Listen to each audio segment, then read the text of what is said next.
neighbours.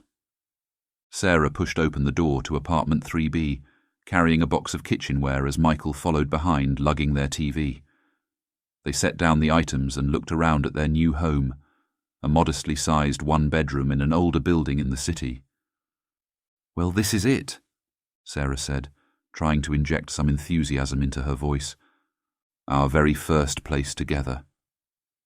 Michael glanced around, his expression unreadable. "Yep, this is cosy." Sarah could tell he was underwhelmed. To be fair, the apartment wasn't much to look at yet. The walls were dingy off-white, the wooden floors were scuffed, and the appliances were all decades out of date. But it was affordable rent in a decent neighbourhood, and it would be their own place to make a home together. "It just needs some elbow grease and personal touches," Sarah said optimistically. "Some new paint, maybe refinish the floors, replace those god-awful light fixtures." Michael managed a small smile. "You always were the one with vision. I'm sure you'll work your magic on this place." They spent the next few hours unloading the moving truck, carrying boxes and furniture up to the third-floor walk-up. By late afternoon, the apartment was a maze of packed boxes and disassembled furniture. Exhausted, they ordered a pizza and collapsed on the couch they'd just put together. As they ate in silence, Sarah studied Michael's face. He looked tense and preoccupied. "Penny for your thoughts?" she asked gently. He frowned and stayed quiet for a moment. "I don't know. I guess moving into this place, it's just hitting me that we're really doing this. Settling down. Getting domestic." Sarah felt her stomach twist. She'd been so excited to take this big life step with the love of her life, but Michael almost sounded scared. "If you're having second thoughts," she began. No, it's not that at all," Michael insisted quickly. He took her hand and looked into her eyes. "Sarah, I want this life with you more than anything. I'm just adjusting to the reality of it." She forced a smile and gave his hand a squeeze. "Me too, but we've got this." Over the next few days, they slowly unpacked and organized their new home. The building itself was quiet, almost eerily so. They rarely saw any of their neighbours coming or going. On her way out one morning, Sarah passed an old woman slowly making her way down the hall. The woman glanced at Sarah with haunted, suspicious eyes. "Good morning," Sarah said politely. The old woman said nothing, just giving a small sneer before shuffling away. Well then, Sarah thought, so much for making friendly neighbours. She was determined to spruce up their apartment into a cosy home. One Saturday, she convinced Michael they should introduce themselves around and invite some neighbours over for a little housewarming party. "Maybe it'll be a good way to get to know some people around here," she suggested brightly. "Do we really need to get to know them, though?" Michael grumbled. "It's what normal people do, Michael. We're settling into a normal life, remember?" She could tell the idea didn't thrill him, but he relented with a shrug. "If you really want. But I'm not going to be hurt if these people are just people." Sarah knocked firmly on apartment 3A. A stooped old man with a deeply grooved face eventually cracked it open. She gave him her brightest smile. "Hi there. I'm Sarah, Michael and I just moved into 3B. We're having a few people over tonight to celebrate our new place, and we wanted to welcome you to stop by." The old man's eyes narrowed to slits. "Not interested," he growled, then slammed the door in her face. Undeterred, Sarah moved on to 3C, where a surly guy who looked around 30 answered. "Hey man, we're the new neighbours in 3B. Thought it'd be cool for you to come over tonight and get acquainted." "Not my scene," the guy practically spat before slamming the door. "Strike two." She tried the remaining doors on the third floor, but most went unanswered. A woman in 3F actually shouted through the door for Sarah to get lost. By the time she returned to 3B, Sarah was deflated. "Well, I tried," she told Michael with a helpless shrug. He'd hardly looked up from the TV during her attempt at building community. "Can't say I'm shocked. These people seem like real charmers." Sarah frowned. "You could be a little more positive, you know. This is our home now." "Hey, you're the one who wanted to play neighborhood ambassador," he reminded her. Sarah said nothing, a lump forming in her throat. This definitely wasn't the warm welcome she'd envisioned. A few days passed and Sarah didn't see a single neighbor, not even in passing. She couldn't shake the feeling that the other residents were going out of their way to avoid her. One evening, loud screams shattered the silence. They came from somewhere nearby, then stopped as suddenly as they started. Michael jumped up from his chair, looking towards their front door with wide eyes. "Holy shit, did you hear that? It came from right outside." Sarah felt her heart pounding as she shook her head slowly. Maybe someone had a nightmare. The words sounded ridiculous even as they left her mouth. Those were clearly screams of sheer terror. But what other explanation could there be? Michael picked up his phone. "I'm calling the cops." As it turned out, no one else in the building had reported the screams, so the cops didn't take much interest. Sarah and Michael were left to wonder what exactly had happened, the uneasy silence around them now feeling ominous. Over the next several weeks, Sarah tried to settle into a comfortable routine, but she couldn't quite shake her discomfort with their new home. The hallways always seemed abandoned, but she could have sworn she noticed odd stains and scuff marks outside some of the apartments that hadn't been there before. And then there were the noises.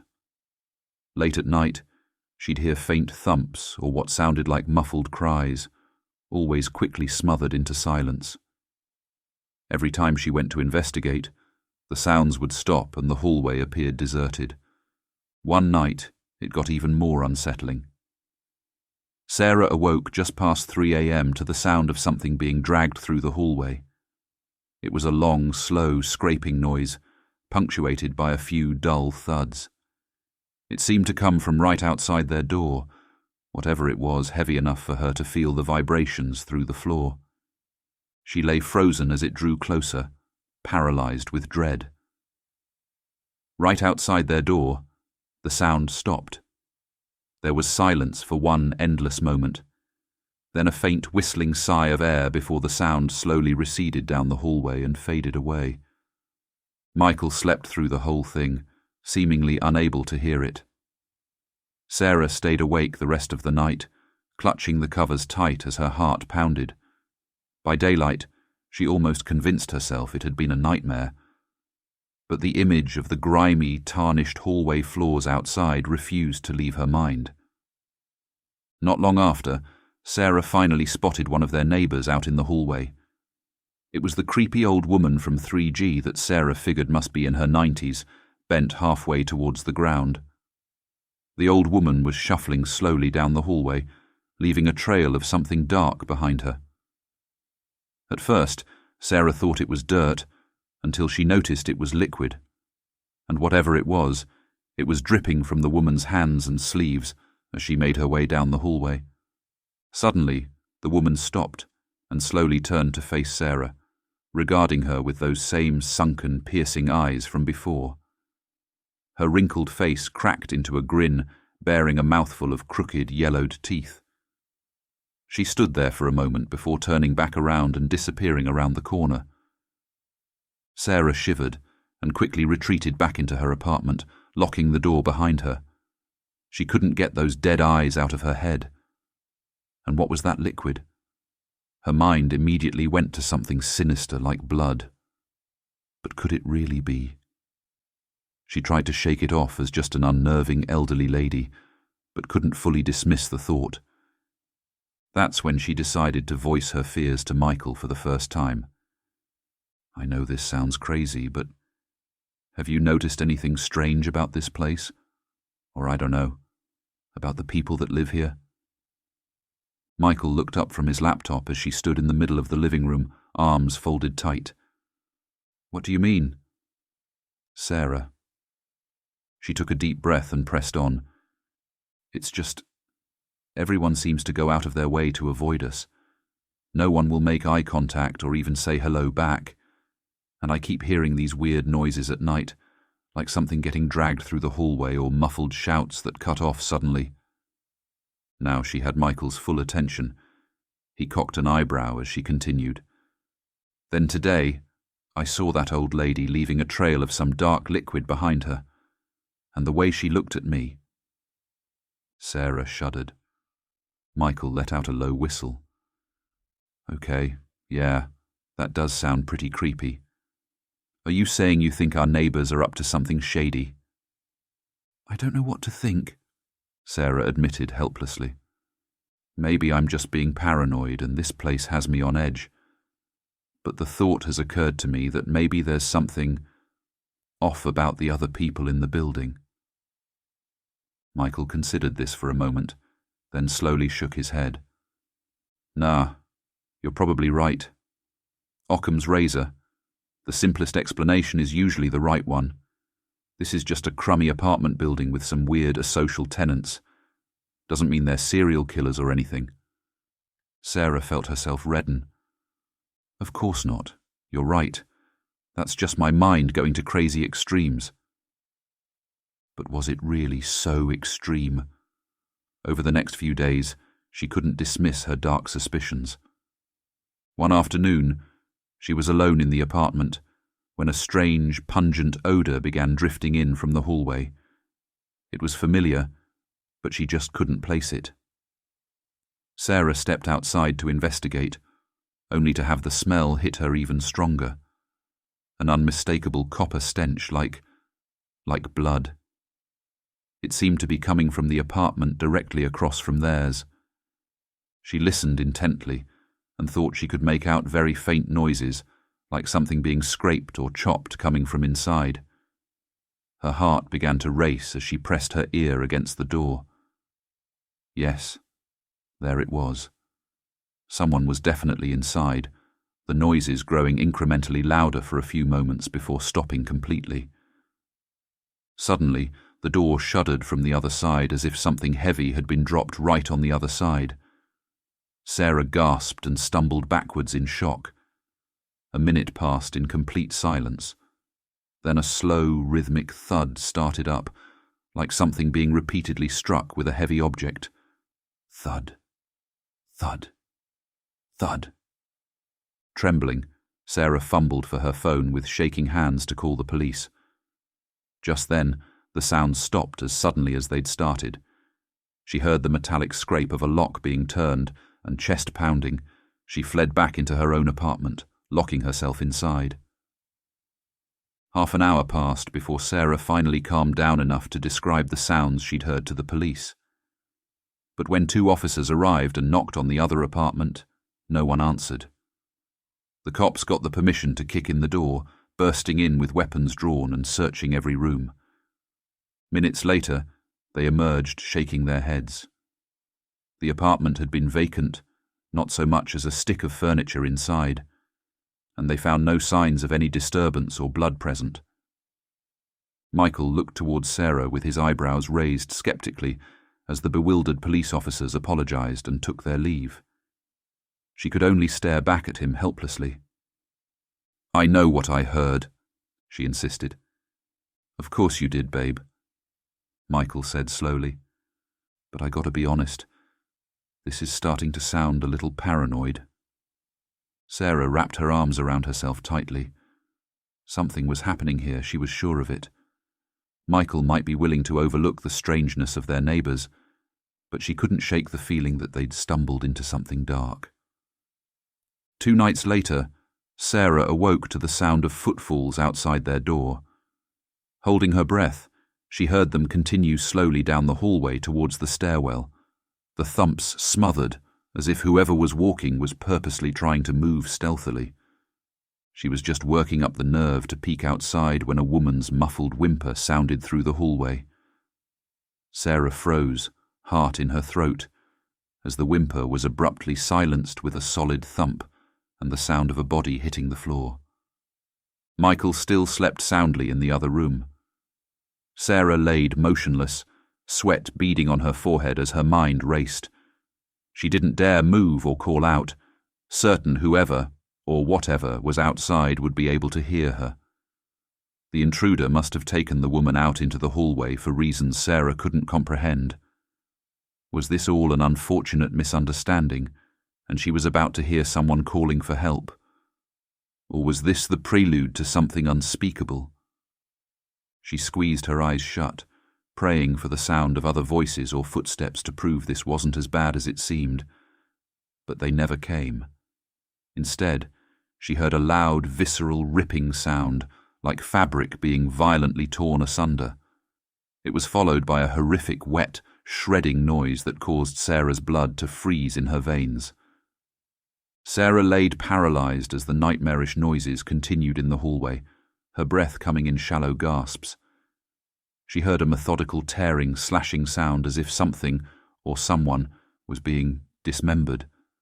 She wanted to scream, to run from the apartment, to do anything except lay there listening to the incomprehensible butchery taking place mere feet away.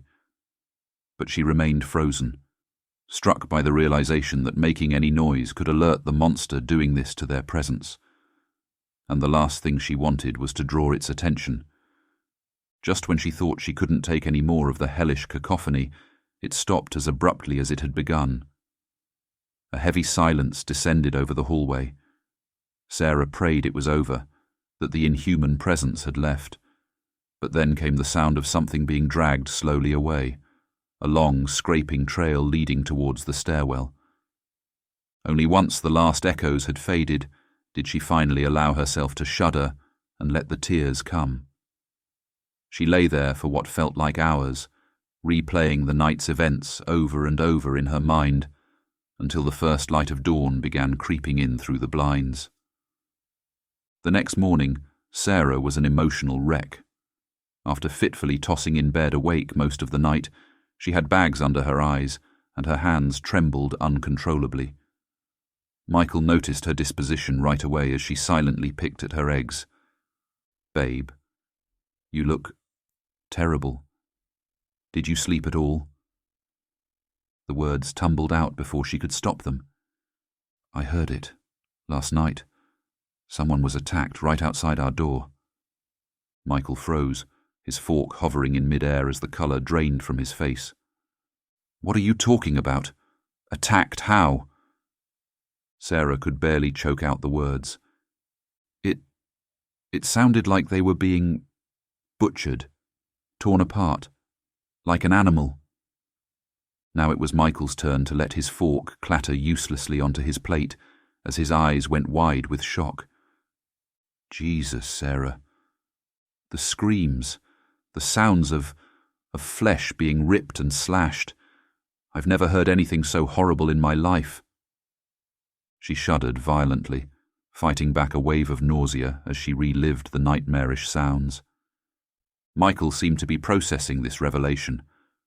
Part of him clearly wanted to dismiss it as his girlfriend's imagination getting the best of her once again.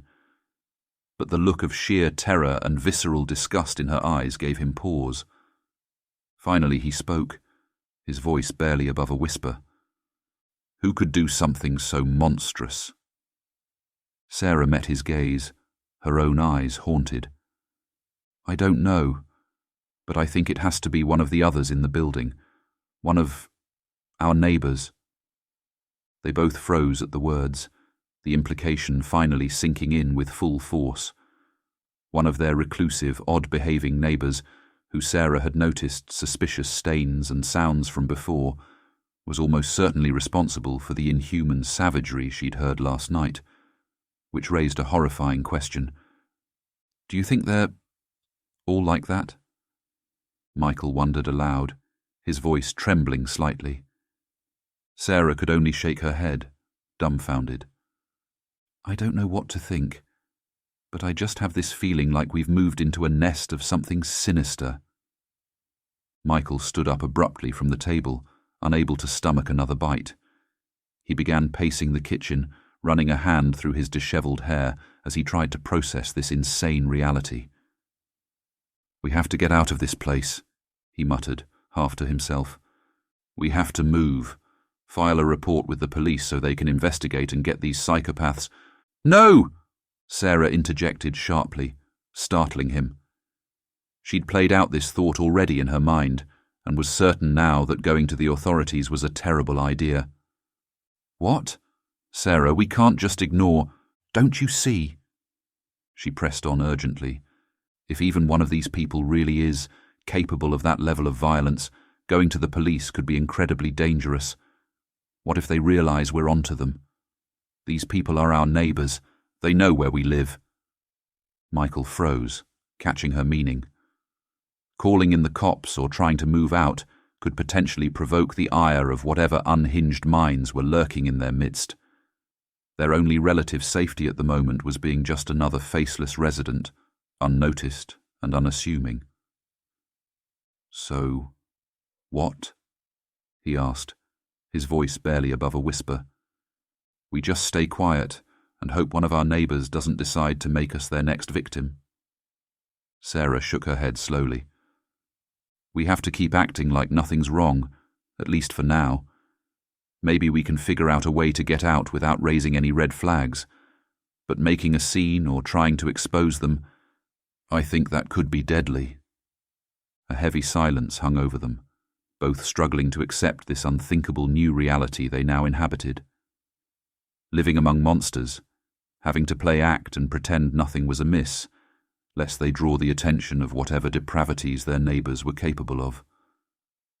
Sarah suddenly felt very small and afraid, not just for their safety, but for their very lives. Over the next few days, an uneasy pall hung over the apartment.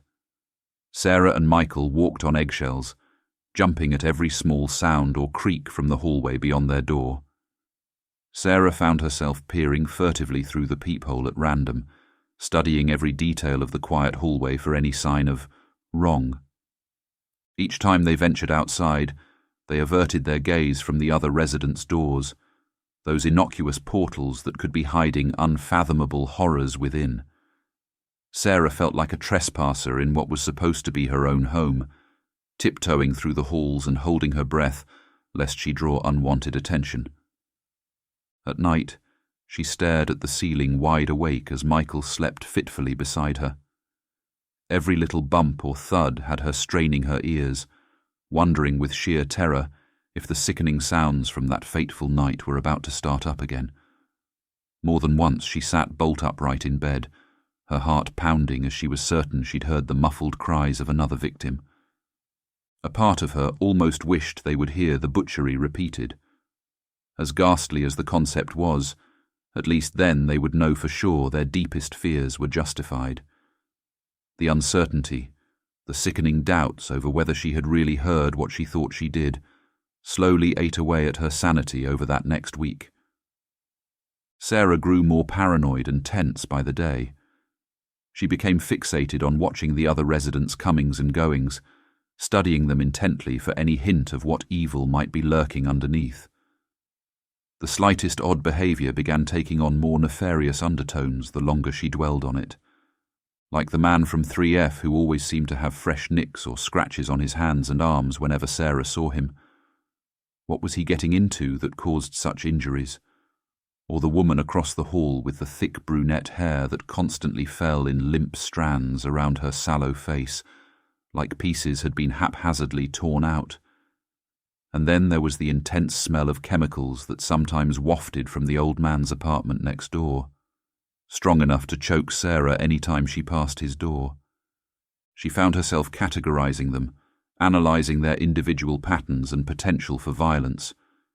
There was the surly guy in 3C who always wore a sneer like he had a grudge against the world.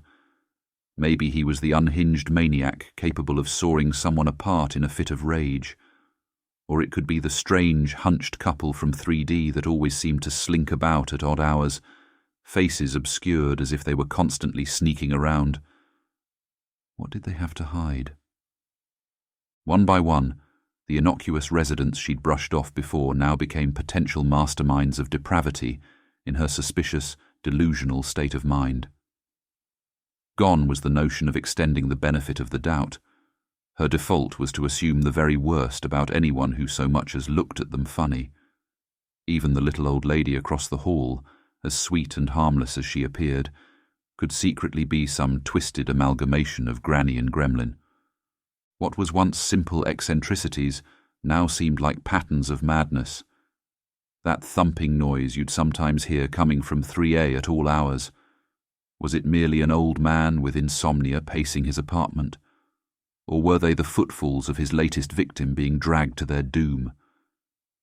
Sarah couldn't shake the feeling that they were all in on it somehow, this grotesque masquerade hiding who they truly were. At the same time, she found herself overcompensating around the other tenants to avoid any shred of suspicion. She maintained a calm, polite demeanour, throwing tight smiles at anyone she passed in the hallway, even as her thoughts screamed at her to run the other way. Behind closed doors, she anxiously interrogated Michael over every little interaction. Did you see how that woman looked at me? What did Mrs. Henderson mean by having a good day? Was that some kind of threat? Maybe we should stop leaving for work at the same time every morning, stop being so predictable for whoever's watching us. With every passing day, Sarah's entire world calcified into a disorienting state of paranoia and emotional unrest. What was once her and Michael's first step towards a cosy new life together had quickly degenerated into an unrelenting nightmare of suspicion and fear. She couldn't even leave the apartment without feeling like she'd crossed a battlefield, eyes flickering in all directions as sweat beaded across her brow. Through it all, Michael remained the tenuous rock she could cling to for stability. His own worries mounted over the sounds Sarah described and the undeniable sense that something wasn't right with their home. But he managed to calmly dismiss her more outrageous theories and worst-case scenarios, at least for her own sake. "I think you're getting way too worked up over this," he said one evening, as she rambled anxiously about needing to vary her routines and avoid going out after dark. "If there really were some kind of killers living here, don't you think they'd try to be less obvious about it?" Sarah opened her mouth to counter, then slowly closed it again. It was a fair point. Surely anyone capable of such horrific acts wouldn't continuously leave evidence and make a ruckus announcing their crimes. But then again, the incident she'd witnessed had been far from discreet. "Maybe that's their strategy," she muttered darkly. "To be just brazen enough that anyone who suspects is too scared to say anything. Like they want us to know they can do these things right under our noses without repercussions." Michael sighed, realizing he wasn't going to be able to completely assuage her fears so easily. "Look, I get being creeped out by some weird noises and suspicions, neighbours. Believe me, I'm thoroughly uneasy about all this too. But we can't let it consume us or ruin our lives." He took her hands in his, making her meet his steady gaze.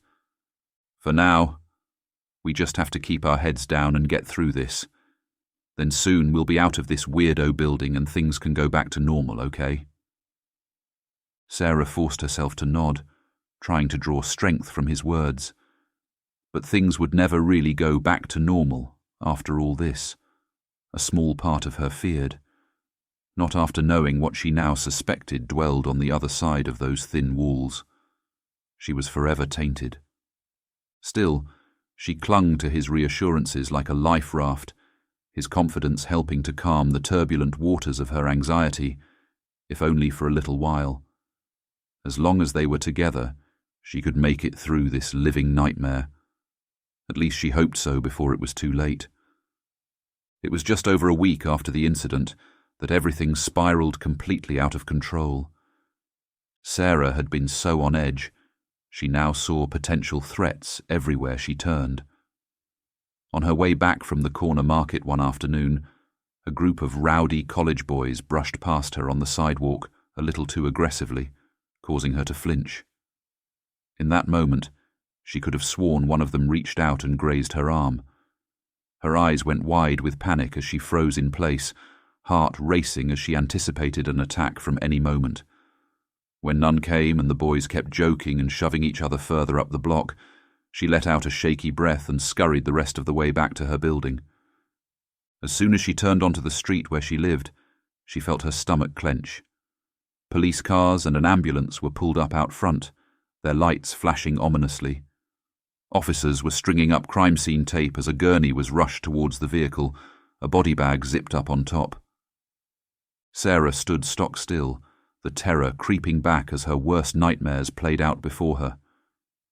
Someone had been killed in the building, a victim made for them not to live to tell about what they'd witnessed under these roofs. And now she was about to walk right into the lion's den.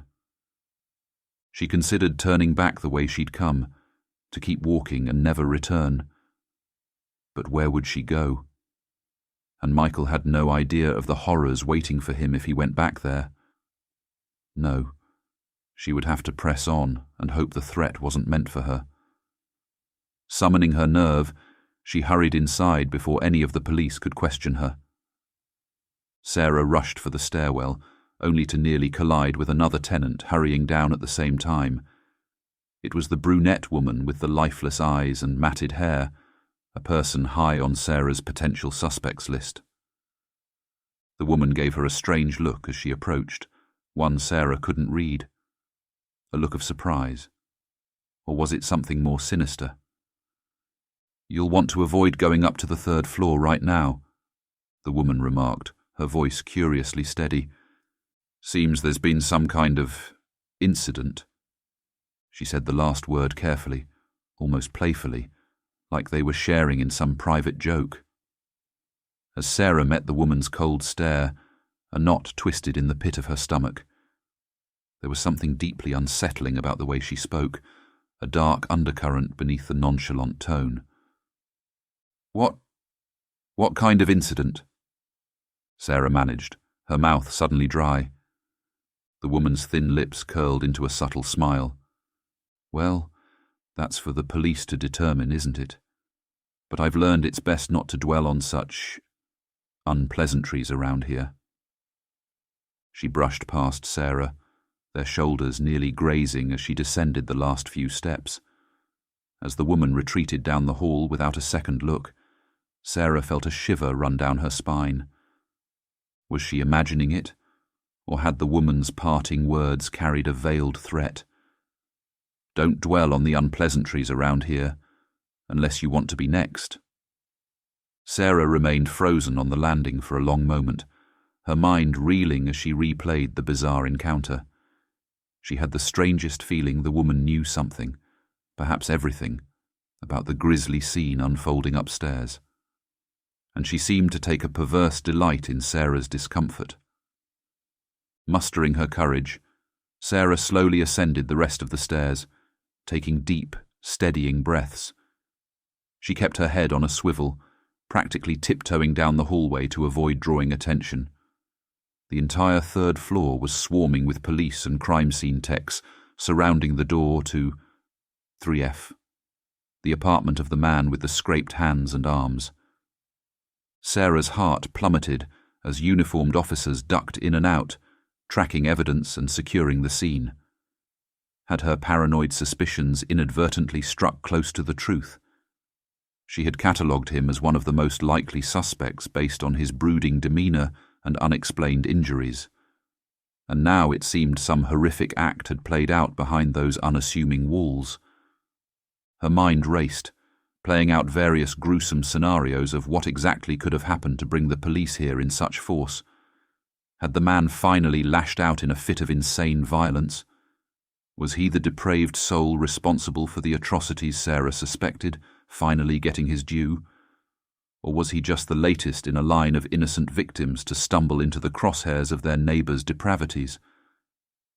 In her heightened state, she couldn't even discount the possibility that the whole scene was an elaborate ruse meant to gaslight her, to make her doubt her suspicions and paranoia. If they knew she was onto them, perhaps this was one of the neighbours' ways of trying to deceive and undermine her. Sarah shook her head hard, trying to dislodge the outrageous notion. She was letting her delusions run completely unchecked now, turning into a full-blown conspiracy theorist, grasping at phantom boogeymen. She needed to get a grip before her sanity completely unravelled, starting with getting back to her apartment and... "Miss? Excuse me, miss." Sarah nearly jumped out of her skin as a gruff voice called out behind her. A burly police officer in a rumpled uniform had emerged from 3F and was waving her over urgently. "I'm going to need you to come with me and answer some questions," he stated, not so much requesting as telling. Sarah felt her heart lurch as 2 other cops immediately flanked her sides, cutting off any thought of retreat. What did they want with her? Had her panicked demeanour already raised suspicion? Were they about to grill her over something, press her about what she knew of the residents here? I don't know anything."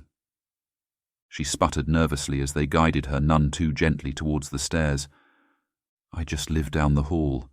I was out and just got back, I swear." "Just routine procedure, ma'am," the first cop assured her in a grisly monotone that sounded anything but assuring. "We need to get statements from all the tenants who were in the building today.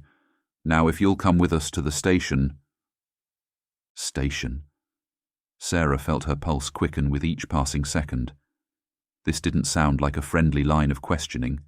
This sounded like an interrogation. Frantically, her gaze searched for any avenue of escape, any help she could call out to.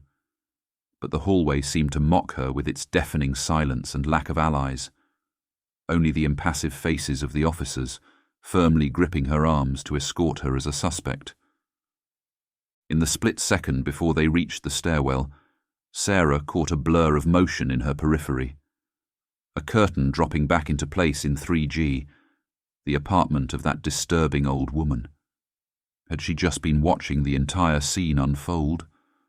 Her gnarled hands that Sarah had seen dragging that foul liquid now pulling back from the voyeuristic slit. Then they were dragging her down the stairs before Sarah could focus on anything else.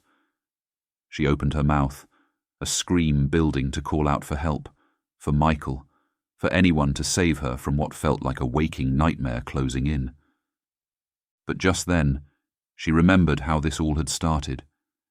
The odd happenings, the strange noises and smells, the growing certainty that malice lived all around her.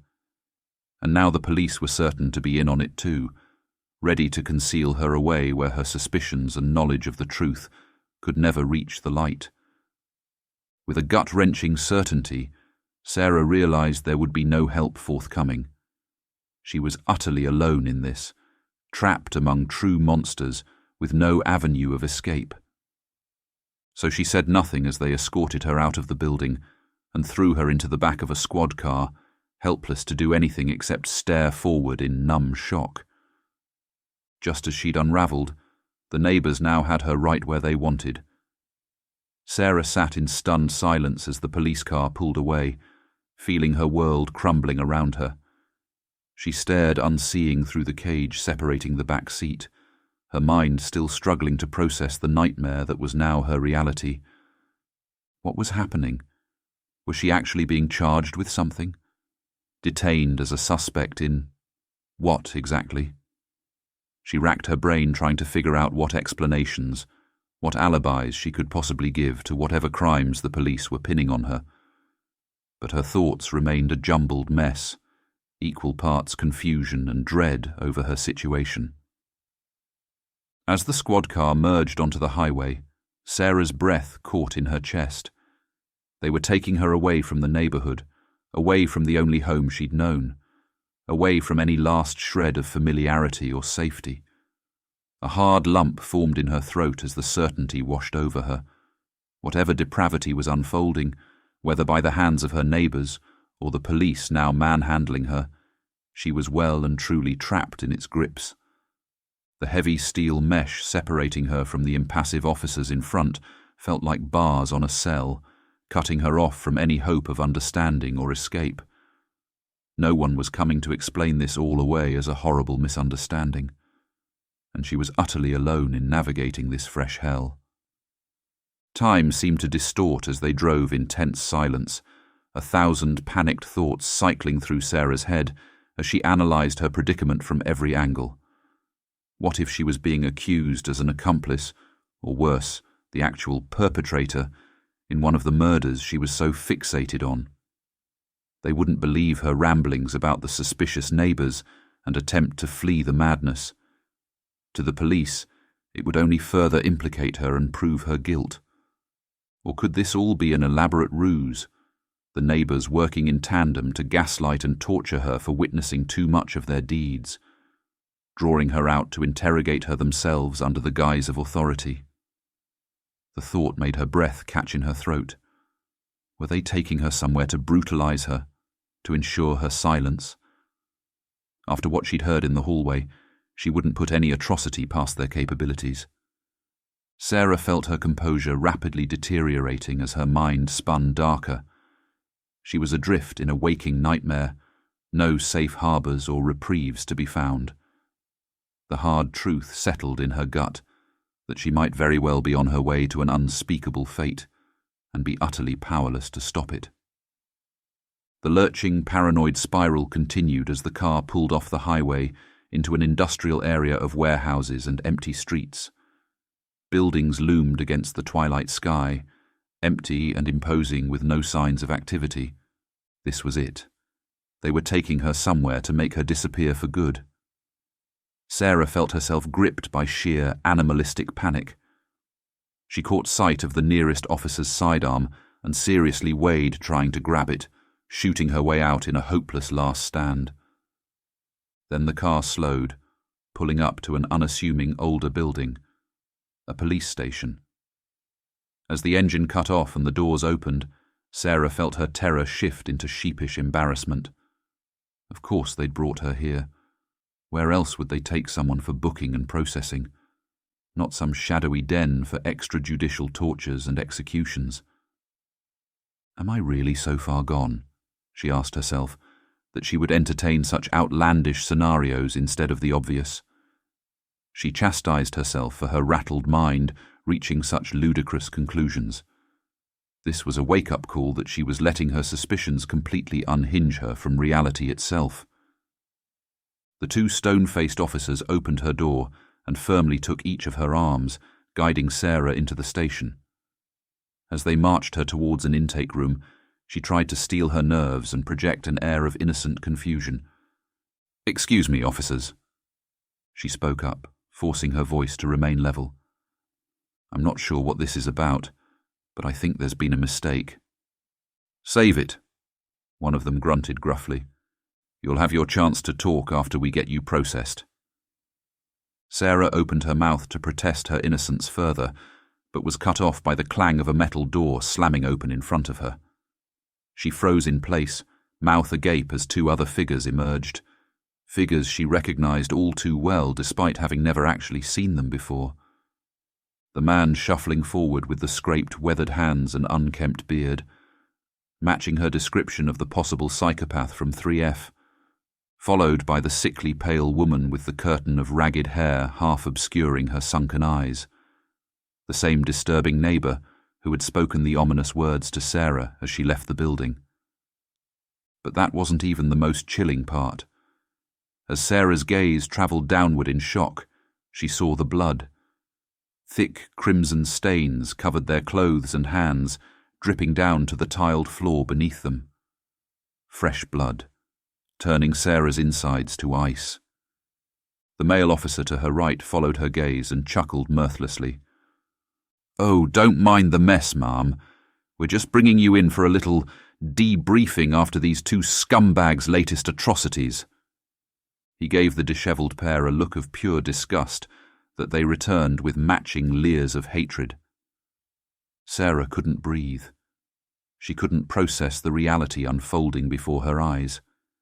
Her suspicious neighbours, the very ones she'd spent weeks cataloguing and suspecting as twisted murderers, were now paraded in front of her in shackles, confirming her worst fears.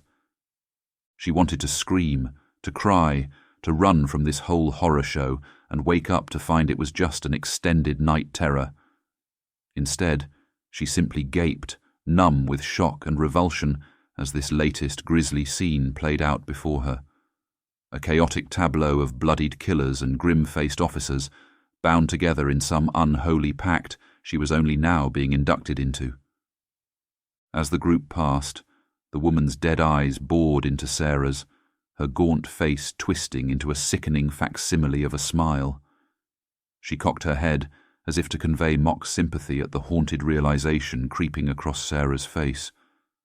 The same silent, gloating taunt she'd flashed back at the apartment. "I told you it's best not to dwell on such unpleasantries." Sarah didn't know if the woman had actually spoken the words, or if they echoed directly into the forefront of her splintering psyche. All she knew was they carried the same unmistakable promise, that she, Sarah, had stumbled into a realm of savagery and depravity from which there could be no turning back. The nightmare was no longer potential, but entrenched reality, and she was never going to be able to escape its unyielding grasp. The officers led Sarah into a holding area, her feet shuffling numbly and leaden as the gravity of her new circumstances crashed over her in waves. She found herself seated on a hard bench, the chill of the sterile room raising goosebumps across her clammy skin as she stared at nothing, waiting for whatever came next. What did she think would happen here? A chance to recount the suspicious occurrences and paranoid circumstantial evidence she'd amassed over the past weeks? They would never believe her now, not after seeing the true depths of darkness harboured in that unassuming apartment building. No, they saw her as simply another unhinged co-conspirator caught up in the same tides of madness, to be processed and locked away from decent society just like the others. As Sarah rocked slowly, pulling her knees up to her chest and tangling her hands into her hair, one truth kept reverberating through her shattered consciousness. She was no longer the innocent bystander watching events unfold from a terrified distance. She was an inextricable part of this nightmare now, trapped within its interminable coils, just as surely as the soulless neighbours who had wrought it. There could be no escaping the horrors she was about to be submerged in, not now that she stood at their umbilical point. She was theirs now, a piece of their collective madness, one of the neighbours.